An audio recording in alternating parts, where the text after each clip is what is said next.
اب میں دعوت خطاب دیتا ہوں پروفیسر عطا اللہ چودھری صاحب کے صاحبزادے حافظ حمداللہ صاحب کو۔ آپ دینی و دنیاوی علوم معاصرہ کی جامع شخصیت ہیں۔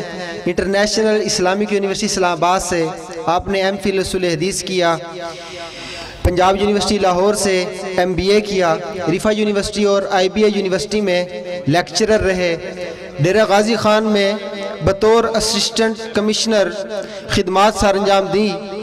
اس کے بعد آسٹریلیا چلے گئے، وہاں سے ابھی PhD کر کے آئے ہیں، تو میں ان سے ملتمس ہوں کہ وہ آپ سے مخاطب ہوں۔ حافظ حمداللہ صاحب۔ نحمدک اللہم حمدا یوافی نعمک ویکافی مزیدک ونصلی ونسلم علی خاتم انبیائک وصفت خلقک وعلی آلہ الطیبین الطاہرین واصحابہ الہداة الراشدین ومن تبعہم بإحسان الی یوم الدین۔ میں یہاں ابو سے ملنے آتا ہوں اور پکڑا جاتا ہوں، اور پھر لیکن بہرحال یہ بہت مبارک جگہ ہے، مقدس جگہ ہے۔ بات شروع کرتا ہوں۔ حضرت مولانا نے ایک جو ہے نا جی پوری وہ گراؤنڈ بنا دی ہے جس پہ مجھے بات کرنی تھی۔ حضرت نے کہا کہ صنعتی انقلاب آ گیا، تو یہ صنعتی انقلاب ایک چیز ہے، اس کو اپنے ذہن میں بٹھا لیں۔ اس کے بعد دنیا تبدیل ہو گئی، انسان کو اعتماد حاصل ہو گیا، انسان اتنا زیادہ اعتماد والا ہو گیا۔ اس نے کہا کہ زندگی گزارنے کا طریقہ، میں جہاز بنا سکتا ہوں تو میں زندگی گزارنے کا طریقہ کیوں نہیں بنا سکتا؟ اور اس نے بنایا۔ بہت بڑے بڑے مفکرین اٹھے اور انہوں نے زندگی گزارنے کے نئے طریقے سکھائے، ٹھیک ہے نا۔ اس نے کہا کہ میں ایٹم بم بنا سکتا ہوں تو میں یہ اصول کیوں نہیں بنا سکتا کہ کب چلایا جائے گا اور کیوں چلایا جائے گا؟ میں بناؤں۔ مجھے فقہ کی کیا ضرورت ہے کہ میں اصول فقہ میں جا کے اور فقہ میں پڑھتا رہوں کہ کب طاقت کا استعمال ہونا چاہیے اور کب نہیں ہونا چاہیے؟ انسان خدا بننے کی پوزیشن میں چلا گیا، ٹھیک ہے نا۔ اس نے کہا گاڑی بناتا ہوں جیسے میری مرضی ہے چلاؤں، ٹھیک ہے نا۔ تو یہ ایک صنعتی انقلاب نے انسان کو اعتماد دیا، جس کے نتیجے میں ایک بہت بڑی تبدیلی آئی ہے۔ غیر مسلم دنیا میں تبدیلی یہ آئی کہ صنعتی انقلاب کی وجہ سے وحی کا کام ختم ہو گیا، وحی سے انسانیت آزاد ہو گئی۔ غیر مسلم ملکوں میں، عیسائیوں کے ملکوں میں، وہاں چرچ چلتا تھا نا، ہر سنڈے کو وہاں ہزاروں لوگ چرچ میں جاتے تھے، لیکن وحی سے آزاد کر دیا انسان۔ اس نے کہا میں خود اپنے اصول طے کروں گا، وحی کی کیا ضرورت ہے مجھے؟ مسلمان ملکوں میں یہ ہوا کہ مسلمان ملکوں میں چونکہ ہمیں انہوں نے جیت لیا، ہمارے اوپر ان کا غلبہ ہو گیا، تو یہاں بھی انہوں نے وحی کو بے دخل کر دیا۔ یہ آپ کے سامنے جو روڈ ہے نا، آپ کی جیبوں میں نوٹ ہیں، آپ کی جیبوں میں 5-4 ہزار کے نوٹ ہیں، 1000 2 روپے کا نوٹ ہے، کس کس کے ہاتھ میں؟ ذرا ہاتھ کھڑا کریں، ویسے ہی کرنا ہے سب کے پاس۔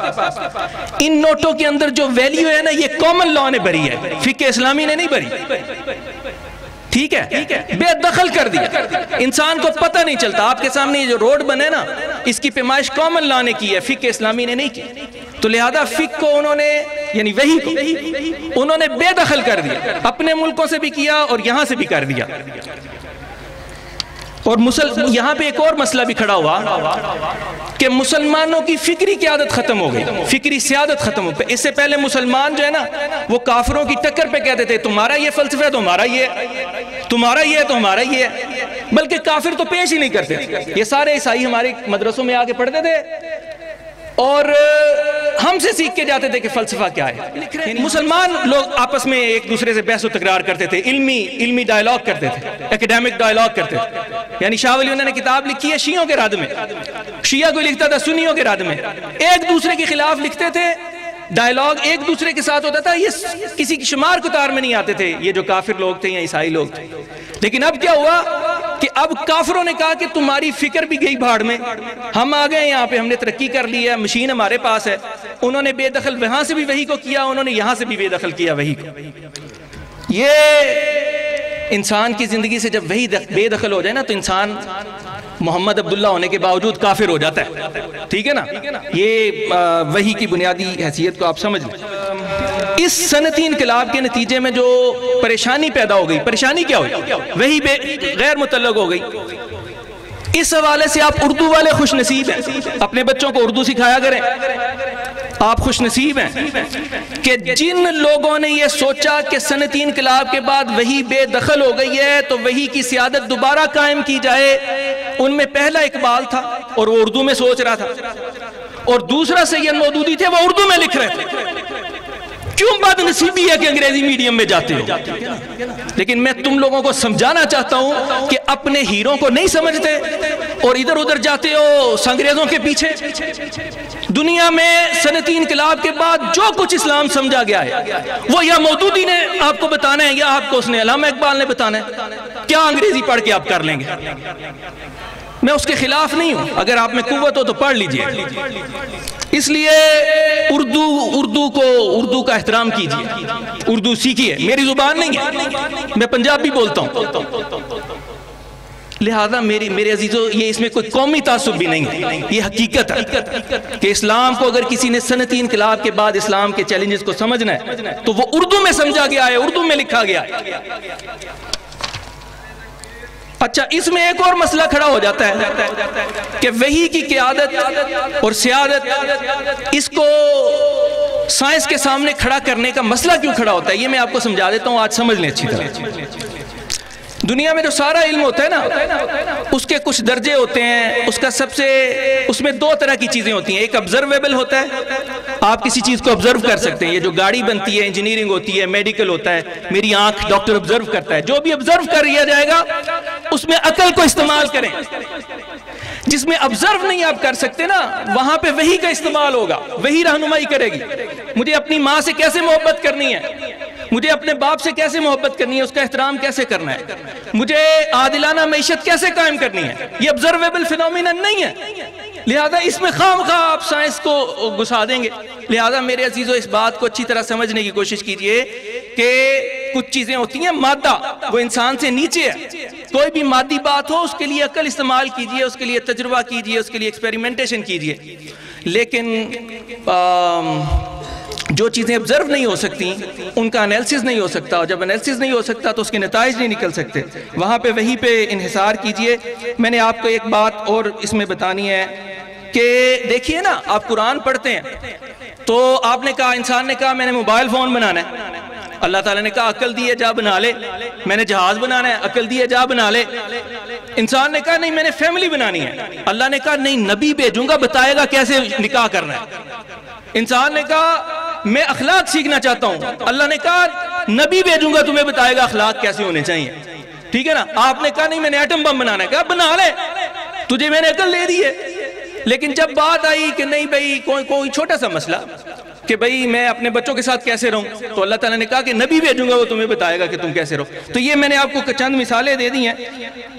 اب میں آپ کو یہ بات بتانا چاہتا ہوں کہ سید مودودی رحمت اللہ علیہ نے کیا کیا ہے۔ وحی کی بنیاد پہ علم کی تشکیل نو کرو، ریکنسٹرکشن آف نالج کرو،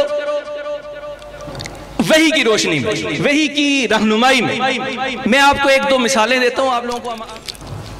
درس نظامی کا جیسے میں تصور کروں تو آپ کے ذہن میں اسلام آتے ہیں نا کہ درس نظامی پڑھ رہا ہے تو بچہ اسلام پڑھ رہا ہوگا۔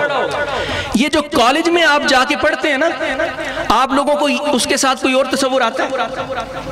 نہیں آتا۔ حالانکہ کالج میں پڑھے گا وہ لبرلزم پڑھے گا، لازم ہے، وہ لبرل سسٹم کا ایڈوکیشن سسٹم ہے، اس کو ذہن میں رکھیں۔ آپ یہ تصور کریں کہ اچھا جی کالج بھی ہوگا اور لبرلزم نہیں ہوگا، آپ پتہ نہیں کسی احمقوں کی جنت میں رہنے والے لوگ ہوں گے اگر آپ اس طرح سے سوچیں گے۔ یہ ہر سسٹم جو ہوتا ہے نا اس کے پیچھے ایک پورا بیک گراؤنڈ ہوتا ہے۔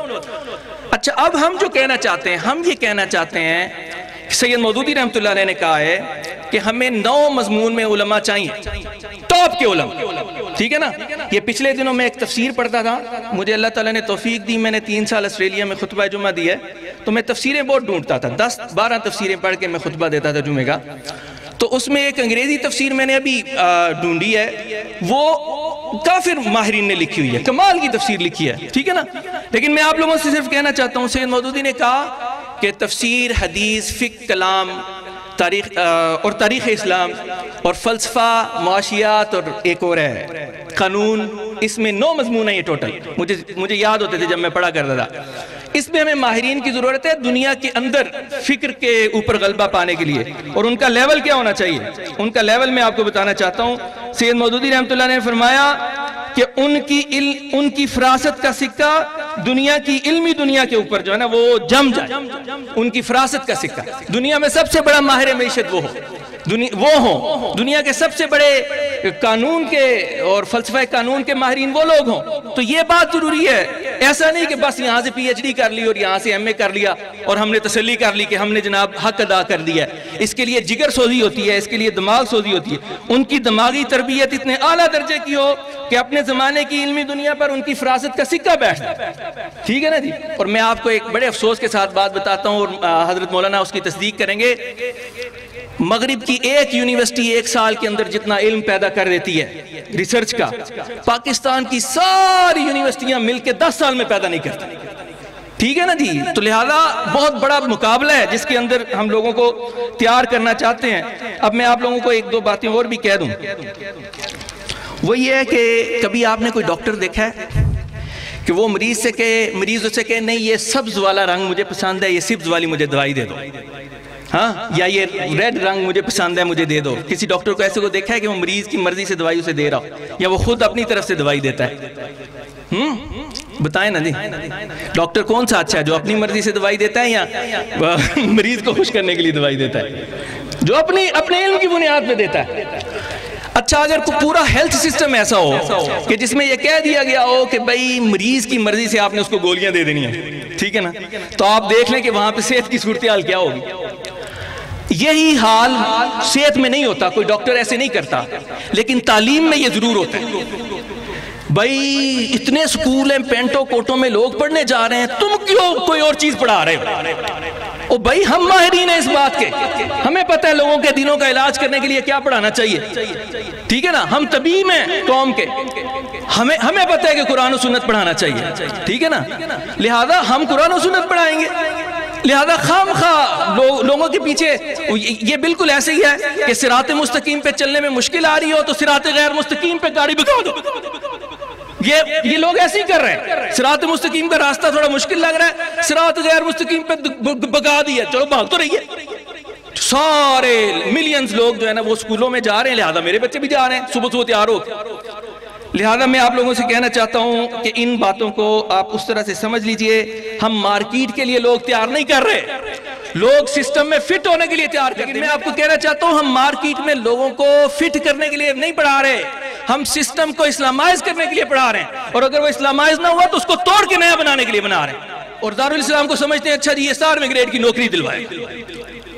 آپ کو پتہ ہے علامہ اقبال رحمۃ اللہ علیہ نے پی سی ایس کے امتحان پاس کیا تھا، وہ ان کی آنکھ کا مسئلہ تھا، ان کی آنکھ ایک سے پورا نہیں ان کو دکھتا تھا، میڈیکلی انفٹ ہو گیا۔ دنیا میں سب سے اہم بات جو ہے نا جی وہ قرآن پاک ہے، ٹھیک ہے نا، اور جو بندہ قرآن پاک پڑھ رہا ہو وہ اہم بات پڑھ رہا ہوتا ہے، اور جو لوگ غیر اہم باتوں میں پڑے ہوئے ہیں وہ یہ نہیں سمجھا رہے ہیں کہ بھئی تم اہم کام میں کیوں لگے ہوئے ہو، لہذا ہم اہم کام چھوڑ دیں غیر اہم لوگوں کے پیچھے چل کے، عجیب بات کی جا رہی ہوتی ہے۔ لہذا میری بات سنیں، اس کو اچھی طرح سے سمجھیں۔ میں وہاں جب خطبہ دیتا تھا تو میں لوگوں سے کہتا تھا کہ قرآن کی بات سمجھ آئی، اس میں دلچسپی پیدا ہوئی، تو کچھ لوگ کہتے تھے ہو گئی، تو میں انہیں کہتا تھا کہ اگر نہیں ہوئی نا تو تم ابھی میچور نہیں ہوئے۔ انسان کی میچورٹی کا ایک ہی ٹیسٹ ہے، اگر قرآن اور سنت کی باتیں میں دلچسپی پیدا ہو گئی تم میچور ہو گئے، اگر تمہیں قرآن اور سنت کی باتوں میں بوریت ہوتی ہے، نیند آتی ہے، تو ابھی تم اتنے میچور نہیں ہوئے، ابھی تم یوٹیوب پہ گزارا کرو، ٹھیک ہے نا۔ تو اپنی میچورٹی خود چیک کریں، وہ میچور ہے جس نے قرآن پاک کو مطلب ہے قرآن پاک کے مضامین میں اس کی دلچسپی پیدا ہوگی۔ تو لہذا یہ دو تین باتیں جو ہے نا جی میں نے آپ کو کہنی تھی۔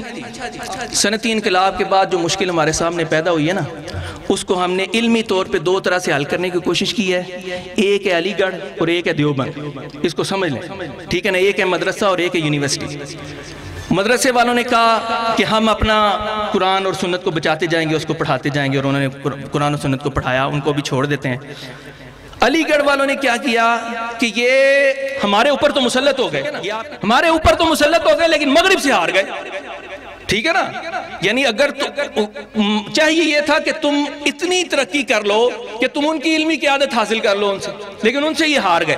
لہذا میری آپ لوگوں سے گزارش ہے کہ ہم یہ نہیں کہتے کہ جناب ہم دنیا کے سارے نظام کو علی گڑھ والوں کے لیے چھوڑ دیں یا مغرب کے لیے چھوڑ دیں، ہم یہ کہتے ہیں کہ جناب آپ علوم کی نئی تشکیل کریں، ٹھیک ہے نا، معاشیات پڑھیں، فلسفہ پڑھیں، قانون پڑھیں، عمرانیات پڑھیں، لیکن سب کے اندر قرآن و سنت کو ایسے پیوست کر دیں کہ ہر فرد یہ سوچنے میں مجبور ہو جائے کہ یہاں قرآن و سنت کی رائے کیا ہے۔ میں آپ کو تھوڑا سا ٹھیک کرنے کے لیے کہ یہ میں کیا کہہ رہا ہوں، پرانے زمانے میں جنگ ہوتی تھی نا، مسلمان بادشاہ کہتا تھا کہ ہم نے جنگ پہ جانا ہے، تو وہ فقیہ کو بلاتا تھا، جو سب سے بڑا فقیہ ہوتا ہے نا، اس کو بلاتا تھا، اس کو کہتا تھا کہ فلاں ملک نے یہ مسئلہ کیا، کیا جنگ چھیڑنا جائز ہے؟ فقیہ صاحب کہتے تھے جی یہ چھیڑنا جائز ہے، آپ چھیڑ لیں۔ پھر وہ کہتا تھا ہم نے فتح کر لیا، کتنے فیصد ٹیکس لگائیں؟ وہ فقیہ کہتا تھا حضرت عمر نے اتنے فیصد لگایا تھا، آپ اتنے فیصد لگا لیں۔ ہمارے فقہاء چلاتے تھے سارا سسٹم، وہی اسی لیے درس نظامی بہت زیادہ فقہ پڑھائی جاتی ہے۔ اب کیا ہے، اب آپ دیکھیں نا جی، ہمارا پرائم منسٹر وہ جنگ کا اعلان کرنا چاہے تو وہ کسی فقیہ کو بلائے گا؟ کسی فقیہ کو بلائے گا؟ نہیں بلائے گا نا، چونکہ فقہ غیر متعلق کر دی گئی۔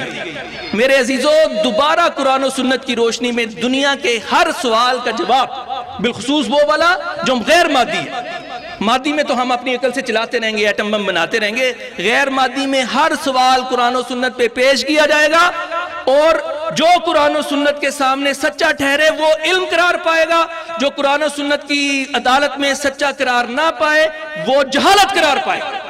یہ مقصد ہے بچوں، اگر تمہیں میری بات سمجھ آ رہی ہے، نہیں بھی سمجھ آ رہی کوئی مسئلہ نہیں، ٹھیک ہے نا، تو ان بچوں کو اس کے لیے تیار کریں، ان کو نہ پرکھا کریں 10ویں کے نمبروں پہ۔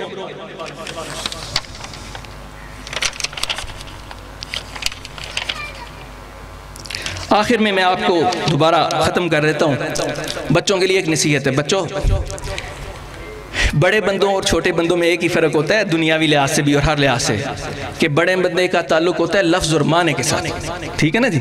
آپ دیکھیں نا جی، ایک افسر ہوتا ہے اور اس کے نیچے بڑی پولیس ہوتی ہے اور اس کے نیچے بہت سارے لوگ ہوتے ہیں، تو افسر وہ ہوتا ہے جس کا لفظ اور معنی سے تعلق ہوتا ہے، قلم سے تعلق۔ تو لہذا بچوں، آپ نے لفظ اور معنی کو سمجھنا ہے۔ اللہ پاک نے عربوں کو اس لیے چنا رسول اللہ صلی اللہ علیہ وسلم کے لیے، وہاں مکہ تھا، بہت بھی وجوہات ہو سکتی ہیں، ایک یہ کہ وہ لفظوں کی بڑی پاسبانی کرتے تھے، لفظوں کو سمجھتے تھے اور لفظ تیروں سے زیادہ ان کو لگتے تھے۔ آج کل ہم لفظوں کو بے معنی کر دیا ہے، یوٹیوب نے بھی کر دیا اور ہر چیز نے بے معنی کر دیا، جو مرضی بولتا جائے۔ لفظ ذمہ داری سے سمجھیں اس کے معنی، ٹھیک ہے نا، اور پھر اس کو آگے کہنے کی صلاحیت پیدا کریں۔ یہ بچوں کے لیے تھا میرا پیغام۔ اور میں نے آپ کا بھی گرامر کے ساتھ قرآن پاک کا ترجمہ سیکھا ہے، سنا ہے، اللہ آپ نے کمال کر دیا ہے۔ گرامر جس کو نہیں آئی اس کو منطق نہیں آئی، جس کو منطق نہیں آئی اس کو فلسفہ نہیں آیا، جس کو فلسفہ نہیں آیا وہ مفکر نہیں بن سکتا۔ اگر آپ کو کسی زبان کی گرامر نہیں آتی تو خود کو آج سے ان پڑھ سمجھنا شروع کر دیں۔ واضح واضح میرے پیغامات ہیں لوگوں کے لیے، ٹھیک ہے نا جی۔ جس کو گرامر نہیں آئی اس کو منطق نہیں آئی، جس کو منطق نہیں آئی اس کو فلسفہ نہیں آیا، جس کو فلسفہ نہیں آیا وہ مفکر نہیں بن سکتا، وہ دنیا کے علم کی قیادت نہیں کر سکتا۔ لہذا بچوں، آپ لوگوں نے جو آج صیغوں کی تحلیل کی ہے، ترکیب کی ہے، اس میں آپ کو مبارکباد پیش کرتا ہوں۔ ڈاکٹر صاحب اس کی تصدیق کریں گے، ایم اے اسلامیات والے نہیں کر سکتے، ان کو نہیں پتا چلتا یہ مضارع ہے، ٹھیک ہے نا، ان کو نہیں پتا چلتا کہ یہ کیا ہو رہا ہے یہاں پہ۔ لہذا آپ لوگ بہت زیادہ مبارکباد کے مستحق ہیں کہ یونیورسٹی ایک بناتے ہیں مل کے، تو میں ان کو پریزنٹیشن دے رہا تھا، انہوں نے بہت سارے بڑے بڑے لوگ اکٹھے کیے ہوئے تھے، تو میں انہوں نے کہا کہ جو سب سے ہماری یونیورسٹی کے ٹاپ سٹوڈنٹس ہوں گے نا وہ اقبال اور مودودی بنیں گے، اس سے نچلے جو ہے نا وہ یہ جو سیاسی رہنما نہیں ہوتے جو لوگوں کی رائے عامہ بناتے ہیں، اچھی رائے عامہ، میں یہ نہیں کہہ رہا، گلی گلی محلے میں رائے عامہ بناتے ہیں، اس سے نیچلے جو ہے نا وہ تاجر شاجر بن جائیں گے، اور جو ریند کھوند ہوگی نا وہ ACDC بن جائیں گے۔ تو وہ بڑے حیران تھے اس بات، یہ والی ترتیب اپنے ذہن میں رکھیں، ٹھیک ہے نا، آپ نے یہ ترتیب الٹ دی ہے، ٹھیک ہے نا، کسی ملک میں یہ ترتیب نہیں ہے جو یہاں پہ آپ لوگوں نے قائم کر دی ہے۔ لہذا میں آپ لوگوں سے یہ گزارش کروں گا کہ علمی قیادت کے لیے ہمیں افراد کی ضرورت ہے جن کی یہاں تیاری ہو رہی ہے۔ اور آخری بات کہہ کے ختم کرتا ہوں، چونکہ آپ سب لوگ پڑھے لکھے ہیں تو لہذا میں آپ کو بتاتا ہوں، میرے عزیزو، ہمارے پاکستان کی یونیورسٹیاں کسی بندے کو ڈگری نہیں دیتی ہیں گریجویشن کی۔ فرسٹ جو یونیورسٹی ڈگری ہوتی ہے نا اس کو کہتے ہیں گریجویشن کی university degree, bachelors university degree جس کو کہتے ہیں۔ اگر کوئی بندہ اس طرح سے سیدھا ڈان اخبار پڑھے اور اس کو سمجھ نہ سکے بلا واسطہ، تو ہماری یونیورسٹیاں اس کو ڈگری نہیں دیتی BA کی، ٹھیک ہے نا، انگریزی میں کوئی چیز لکھی ہونی چاہیے اور وہ اس کو بلا واسطہ پڑھنے کی صلاحیت پیدا کر دے اور وہ ٹیسٹ کر لی جائے تو اس کو BA کی ڈگری دے دے یا اس کو جو بھی BS کی ڈگری دے دیتے۔ اللہ کے بندو، اسلامی نظام تعلیم میں کسی کے سامنے ایسے قرآن رکھا جائے گا، اگر وہ قرآن کو بلا واسطہ براہ راست عربی سے سمجھ سکے تو BA کی ڈگری ملے گی، ورنہ نہیں ملنی چاہیے۔ کیوں خواہ ڈگریاں مسلمان بچوں کو دیتے ہو؟ ایسے ان کے سامنے قرآن کھولو، اگر وہ قرآن کو بلا واسطہ میں کہہ رہا ہوں بغیر ترجمے کے، اگر وہ نہیں پڑھتا، اگر آپ بلا واسطہ انگریزی نہیں پڑھ سکتا BA کی ڈگری نہیں دیتے، اگر آپ تو قرآن بلا واسطہ جو نہیں پڑھ سکتا تو کیوں دیتے ہو؟ سمجھ میں آئی یہ بات؟ تو لہذا یہ باتیں یہ ہمارا ایک خواب ہے جس کو ہم پورا کرنے کی کوشش ابو کر رہے ہیں نچلی سطح پہ۔ ہم اس کی جب یونیورسٹی بنائیں گے تو انشاءاللہ العزیز اس میں بھی اس کو لے کے جائیں گے۔ میں آپ لوگوں سے صرف یہ کہنا چاہتا ہوں کہ کامن لا کی جگہ پہ اسلامک فقہ کو لانے کے لیے، سودی معیشت کی جگہ پہ غیر سودی معیشت کو لانے کے لیے، آخری بات ہے اس پہ میں ختم کر دیتا ہوں، میری باتیں ذرا تھوڑا پریکٹیکل ہوتی ہیں، ان میں وہ ادب نہیں ہوتا جو حضرت مولانا نے آپ کے سامنے پیش کیا ہے۔ میں آپ کو صرف ایگزامپل دے دیتا ہوں، دارالاسلام کے بچوں کو یہ ریکارڈ کر لیں، جب آپ 10 سال بعد یہ سنیں تو یہ ضرور سن لیں۔ میرے عزیزو، ہم یہاں پہ وہ ماہرین تیار کرنا چاہتے ہیں جو دنیا کی فکر کا دھارا موڑ دیں، ٹھیک ہے نا، اس کو قرآن و سنت میں مبنی کر دیں، اس کو قرآن و سنت کے سامنے پرکھ لیں۔ ہم وہ والے ماہرین تیار کرنا چاہتے ہیں۔ ان کی بنیاد میں گرامر ہونا ضروری ہے، اس لیے یہاں پہ گرامر پڑھائی جا رہی ہوتی ہے۔ ان کے اسپیشلسٹ ہونا کیوں ضروری ہے؟ میں آپ کو بتاتا ہوں کہ معاشیات کے اسلام کے نقطہ نظر سے اسپیشلسٹ ہونا کیوں ضروری ہے۔ وہ اس لیے ضروری ہے کہ امت کہتی ہے کہ اچھا بھائی کامن لا کی جگہ پہ اسلامی فقہ لے آؤ، ٹھیک ہے نا۔ امت کوئی بھی کام کہتی ہے تو کچھ ماہرین نے کرنا ہوتا ہے۔ اس کی ایک مثال دے کے میں بات ختم کرتا ہوں، ماہرین کی ضرورت کی مثال دینا چاہتا ہوں۔ امت نے کہا کہ قرآن ہر جگہ پھیلا دیا جائے، حضرت عثمان نے آرڈر کر دیا۔ وہ پھیلانے والے کون تھے؟ 4 لوگ، زید بن ثابت، عبداللہ بن زبیر، سعید بن الاس اور عبد الرحمن بن حارث بن ہشام۔ یہ میں نے اس میں حدیث لکھی ہوئی تھی، مجھے مل نہیں رہی اس وقت، بخاری شریف کی حدیث ہے کہ نزل القرآن بلسان قریش، ٹھیک ہے نا۔ تو میں آپ لوگوں سے کہنا چاہتا ہوں کہ امت نے ایک خواہش کی تو لوگ وہاں موجود تھے کہ اچھا جی یہ کمیٹی بناتے ہیں، یہ کر دیں۔ تو لہذا اگر ایک تو لوگ ہیں جو امت میں خواہش پیدا کریں، لیکن اس خواہش کے نتیجے میں کرنا کیسے، اس کے لیے ہمیں ایسے لوگوں کی ضرورت ہے جن کی علمی سیادت پوری دنیا پہ غالب آ چکی ہے، ان کے ذہن پہ لوگ اعتماد کرتے ہوں، تو وہ لہذا یہاں پہ بچے تیار ہو رہے ہیں۔ شکریہ، اگر باتیں بے ربط تھیں تو بعض اوقات ہو جاتی ہیں۔ Thank you very much.